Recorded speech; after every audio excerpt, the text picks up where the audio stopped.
नमो अरिहन्ताणं नमो सिद्धाणं नमो आयर्याणं नमो उवज्झायाणं नमो लोय सव्वसाहूणम्। पंच परमेष्ठी भगवान की जय। देवाधिदेव 1008 श्री संभवनाथ भगवान की जय। संत शिरोमणि आचार्य गुरुवर्षि विद्यासागर जी महामुनि राज की जय। 10 लक्षण महापर्व की जय। उत्तम सत्य धर्म की जय। उत्तम सत्य धर्म में हम सबसे पहले समझते हैं धर्म। वस्तु के स्वरूप को धर्म कहते हैं। प्रत्येक वस्तु का अपना अपना स्वभाव होता है।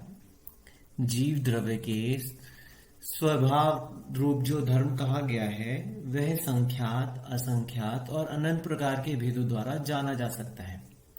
उसमें संख्यात प्रकार के भेदों में देखा जाए तो एक प्रकार से अहिंसा अथवा दया जीव का धर्म है।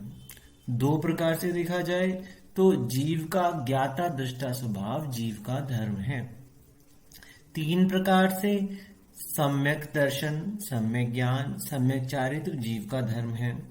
10 प्रकार से 10 लक्षण रूप धर्म है। इस प्रकार भिन्न भिन्न प्रकार से जीव के धर्मों का प्ररूपण किया जा सकता है।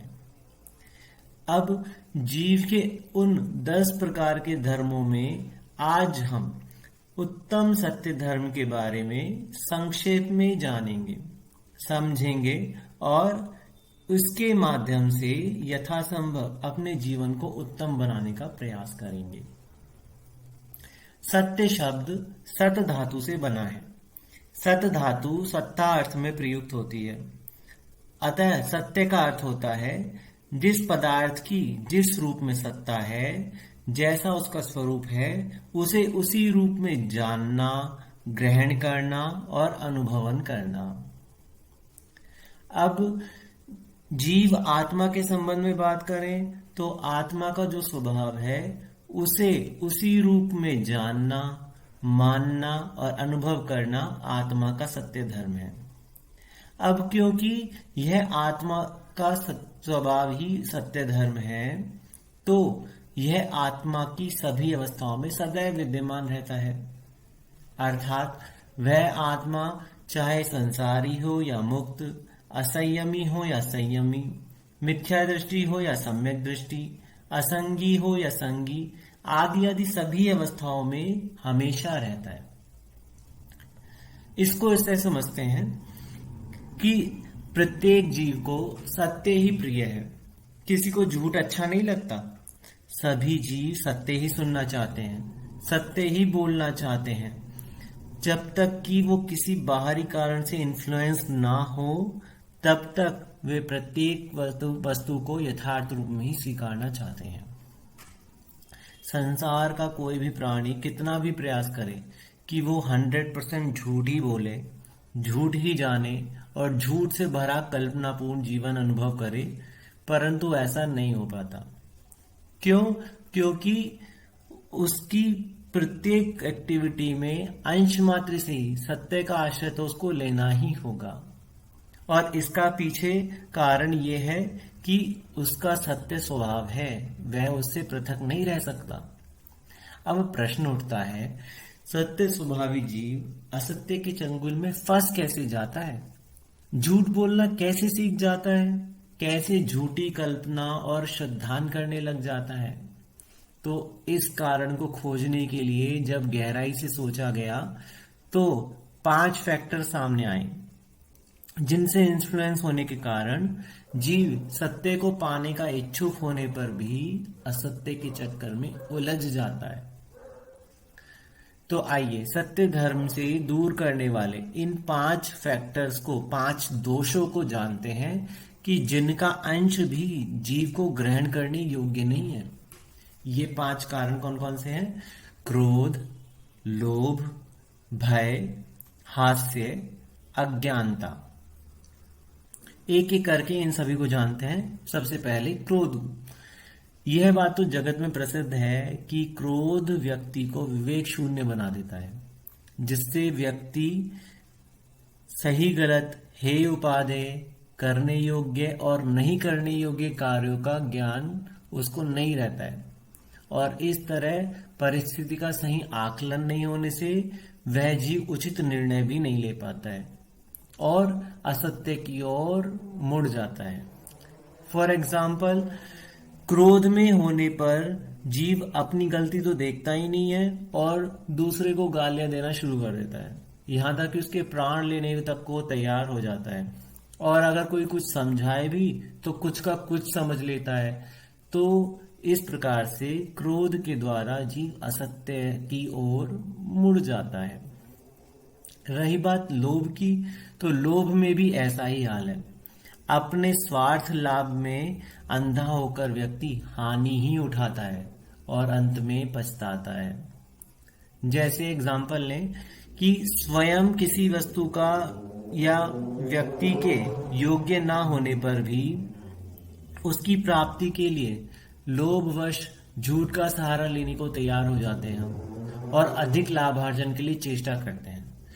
और तो और लोभ की पराकाष्ठा तो यहाँ तक है कि यदि वह इच्छित वस्तु या व्यक्ति अपने योग्य नहीं भी हो तो भी हम अपने मन को झूठे तर्क दिलासे देकर उसको अपनी आवश्यकता अनुसार बना लेते हैं। अब तीसरा है कारण दोष में हास्य। हास्य के बारे में हम तो सभी जानते ही हैं कि जब हम मजाक, प्रैंक एटसेट्रा वगैरह करते हैं तो उसमें कितनी सत्यता होती है। पूरा तो पूरा वो मजाक झूठ पे ही आधारित होता है। देखा भी जाता है कि मजाक मजाक में अपने मित्र, संबंधी या अन्य जीवों को अशिष्ट अप्रिय वचन तक कह देते हैं, जो हमारे पॉइंट ऑफ व्यू में बाहर से देखने में तो सभी को हंसाने वाले लगते हैं, पर अंदर ही अंदर सामने वाले के मन में कलुषता और विषाद उत्पन्न कर देते हैं। अब अगला कारण है भय। भय के बारे में हम समझते हैं। जब जीव को किसी अनिष्ट के संयोग का या इष्ट के वियोग का भय होता है तो वह उस अनिष्ट से बचने के लिए या इष्ट से रक्षण के लिए जैसे बन पड़े वैसे असत्य का सहारा ले ही लेता है। इसी भय के कारण जीव वस्तु स्वरूप की सत्यता को स्वीकारने तक का साहस भी खो देता है। देखा भी जाता है कि मन के सच्चे छोटे छोटे बच्चे भी गलती होने पर डांट पिटाई के भय के कारण अपने जो हितकारी हैं, उसको प्रिय हैं, ऐसे माता पिता तक से झूठ बोल देता है। पांचवा और अंतिम कारण है अज्ञानता। सत्य से विमुख होने का सबसे बड़ा कारण अपनी अज्ञानता भी है। किसी विषय में समीचीन ज्ञान न होने पर उसके बारे में अपनी मनगढ़ंत धारणा बनाए रखना, उसको सही जानने का प्रयास न करना, अपने लैक ऑफ इंफॉर्मेशन एटीट्यूड को छुपाने के लिए असत्य का सहारा लेना, यहाँ तक कि अपनी अज्ञानता को स्वयं ही स्वीकार न करना, ये सब सत्य से भटकाने के मुख्य कारण हैं।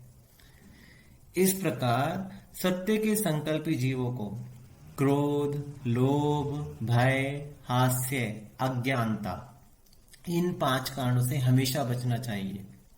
इसी को आचार्य उमा स्वामी जी महाराज ने तत्वार सूत्र में सत्यव्रत की भावनाओं के संदर्भ में सूत्र के माध्यम से कहा है।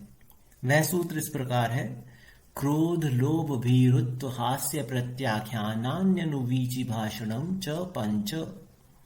अर्थात क्रोध, लोभ, भय, हास्य का त्याग और आगम के अनुकूल निर्दोष वचन ही कहना, ये 5 सत्यव्रत की भावनाएं हैं। इस प्रकार यहां तक हमने बाधक कारणों को दूर करने से हम अपने सत्य धर्म को जीवन में किस प्रकार उजागर कर सकते हैं, यह जाना। अब आगे आगम में इस सत्य धर्म को उत्तम रूप में ढालने के लिए 5 स्टेप्स बताए हैं। यह 5 स्टेप्स अलग अलग विवक्षाओं से देखा जाए तो सत्य धर्म की साधना में साधक कारण सिद्ध होते हैं। जैसे मन वचन काय के द्वारा सत्य धर्म की प्राप्ति कैसे हो सकती है, व्यवहार और निश्चय के द्वारा, या फिर सम्यक दर्शन, सम्यक ज्ञान, सम्यक चारित्र के द्वारा कैसे हम सत्य धर्म को आत्मसात कर सकते हैं, ये हम एक एक करके जानेंगे। तो सबसे पहले देखते हैं श्रद्धान रूप मन का सत्य धर्म, कि हमारे वचन और काय की प्रवृत्ति जैसी भी हो, पर अपने मन में हमें इतना दृढ़ श्रद्धान और ज्ञान अवश्य होना चाहिए कि क्या सही है, क्या गलत, क्या हितकारी है, क्या अहितकारी, क्या ग्रहण करने योग्य है, क्या त्यागने योग्य है, क्या भक्ष्य है, क्या अभक्ष्य है, किसी भी वस्तु का वास्तविक यथार्थ स्वरूप क्या है, इसका ज्ञान और दृढ़ विश्वास अपने अंतर मन में अवश्य होना चाहिए। यही मन का सत्य धर्म है और इसी को सत्य मनोयोग भी कहते हैं। यही सम्यक श्रद्धान रूप सत्य धर्म है। अब मन से आगे बढ़ते हैं वचन की ओर, कि वचन का जो सत्यव्रत धर्म है वह सत्यव्रत रूप है। उसे भूमिका अनुसार दो प्रकार से कहा गया है, कि सत्य अणुव्रत रूप और सत्य महाव्रत रूप। अब एक एक करके दोनों को देखते हैं। सत्य अणुव्रत किसे कहा, कि स्थूल असत्य को न तो स्वयं बोलना न दूसरों से बुलवाना, जिससे किसी के प्राणों पर संकट आ जाए या वह विपत्ति में फंस जाए, ऐसा सत्य भी न तो स्वयं बोलना न ही दूसरों को उसके लिए प्रेरित करना। तो यह जो है यह सत्य अणुव्रत है। और सभी प्रकार के असत्य वचनों का पूर्ण रूप से त्याग होना, यह सत्य महाव्रत कहलाया। वचन का जो सत्य धर्म है उसको भाषा समिति रूप में भी देख सकते हैं, कि भाषा समिति रूप कैसे, कि जब भी हमारे वचनों की प्रवृत्ति हो वह हित मित प्रिय वचन रूप हो, अर्थात हमारे वचन सभी के हित करने वाले ही हों, उनसे किसी भी प्राणी का अनिष्ट न हो, सभी को प्रिय लगने वाले अच्छे शब्दों से हमारे वाक्य बने हों, व्यर्थ की बातों से हटकर कम से कम शब्दों में अपनी बात को पूर्ण रूप से समझाने में समर्थ हों। ऐसे भाषा समिति के द्वारा हम वचन का सत्य धर्म जानते हैं। अब वचन गुप्ती के द्वारा सत्य धर्म को समझने का प्रयास करते हैं, कि वचन होते क्या है। वचन अभिव्यक्ति का साधन मात्र होते हैं, साध्य नहीं। अर्थात कि वचनों के द्वारा हमारा प्रयोजन सध ही जाए, ऐसा नियम नहीं है। इसीलिए तो महापुरुष क्या करते हैं, महापुरुष वचनों से मौन धारण कर लेते हैं और अपने कार्य को करते रहते हैं। उनके महान कार्य ही उनके भावों की सर्वत्र अभिव्यक्ति कर देते हैं। और वस्तु का स्वरूप भी ऐसा ही है कि वचनों के द्वारा उसको पूरी तरह से किसी को बताया भी नहीं जा सकता और समझाया भी नहीं जा सकता। इसीलिए उत्तम रूप से सत्य धर्म तो वह है जहां वचनों की प्रवृत्ति भी छूट जाती है। इस प्रकार से वचन गुप्ती रूप मौन जो है वह उत्तम सत्य धर्म का एक विशेष स्टेप है। अब आगे काय के द्वारा सत्य धर्म को समझते हैं। मन और वचन से वस्तु का जो वास्तविक स्वरूप हमने जैसा जाना, जैसा समझा, जैसा कहा, शरीर से उसी अनुरूप चेष्टा करना काय का सत्य धर्म है। तो इस प्रकार से यहां से हमने मन वचन काय रूप सत्य धर्म को जाना। यहां तक जो भी ये सब हमने जाना, यह सब व्यवहार सत्य धर्म की चर्चा हुई। उपरोक्त जितनी भी सब प्रवृत्तियां हैं, सब ख्याति, लाभ, पूजा से निरपेक्ष होकर जब हमारे अपने आत्म कल्याण की भावना से होती हैं, तो यह उत्तमता को प्राप्त होकर उत्तम सत्य धर्म में हो जाती है। तो यानी ये क्रिया भी उत्तम सत्य धर्म रूप कहलाने लगती है। अब हम ये सब जो व्यवहार जो सत्य धर्म की चर्चा हुई, इससे आगे बढ़कर निश्चय सत्य धर्म को जानते हैं, कि सभी पर द्रव्यों से भिन्न अपनी आत्मा का वास्तविक स्वरूप जानकर, समझकर, उसी में दृढ़ श्रद्धा रखते हुए अपनी आत्मा में ही लीन हो जाना निश्चय उत्तम सत्य धर्म है। निश्चय को अधिक से अधिक शब्दों में बताने की आवश्यकता है नहीं, क्योंकि निश्चय तो संक्षेप में ही पूरा अपने आप को समाये हुए रखता है। इस प्रकार हमने भिन्न भिन्न आगमानुकूल विधियों के द्वारा उत्तम सत्य धर्म को संक्षेप में जाना। यह उत्तम सत्य धर्म हम अपने जीवन में जिस भी प्रकार से भूमिका अनुसार आगे बढ़ते हुए अवश्य अपनाएं।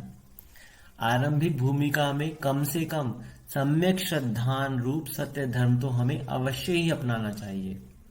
भले ही हमारे वचनों में, आचरण में सत्य धर्म की झलक कम आए अथवा नहीं भी आए।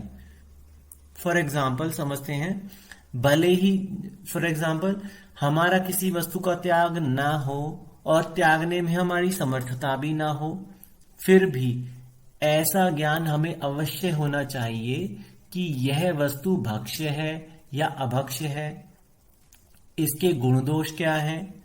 ग्रहण करते समय इस सत्यता का विचार भी अगर आ जाए हमारे मन में, तो समझना चाहिए कि हम जीवन में सत्य धर्म को पाने के लिए आगे बढ़ रहे हैं। और हम सब जानते भी हैं कि अपनी किसी भी गलती को सुधारने का सबसे पहला स्टेप होता क्या है कि उस गलती को गलती मानकर हम उसे एक्सेप्ट करें। इसी तरह सत्य धर्म को जीवन में लाने के लिए हमें सबसे पहले इस सत्य को स्वीकारना होगा। इस प्रकार क्रोध, लोभ, भय, हास्य, अज्ञानता से बचते हुए अपनी अपनी भूमिका अनुसार हम सत्य धर्म को अपने हृदय में धारण करें, अपने वचनों में, अपने आचरण में लाएं और अपने जीवन को उस परम सत्य शाश्वत मोक्ष की ओर अग्रसर करें। इसी पावन पुनीत भावना के साथ उत्तम सत्य धर्म की जय। 10 लक्षण महापर्व की जय।